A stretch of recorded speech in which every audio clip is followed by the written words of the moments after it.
ইসলামকে বিসর্জন দিয়ে কিসে ইসলাম হুকুমত? আজকে যদি মাজলিসের মধ্যে একজন বেপরদা মহিলা চলে আসে, তো এইটা কেমন ইসলামিক সংগঠন? আমাকে প্রশ্ন করতে হবে, জবাব দিতে হবে, এই জবাব দিতে হবে, জাতির কাছে জবাব দিতে হবে। ফাইজলামি করবেন না, ইসলামী ধোঁকাবাজি চলতে পারে না।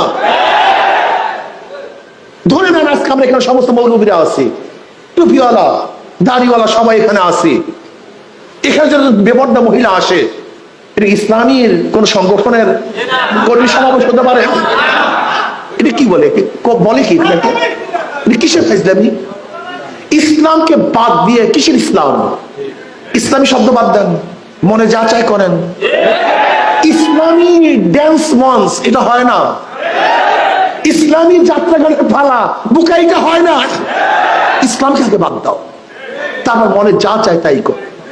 কিন্তু নাম লাগাবে ইসলামী আন্দোলন বাংলাদেশ, আর এখানে মঞ্চের মধ্যে বেপরদা মহিলা থাকবে, এখানে হাতের তালি চলবে ধামাধাম, এখানে ড্যান্স চলবে, এখানে ফাইজলামি চলবে।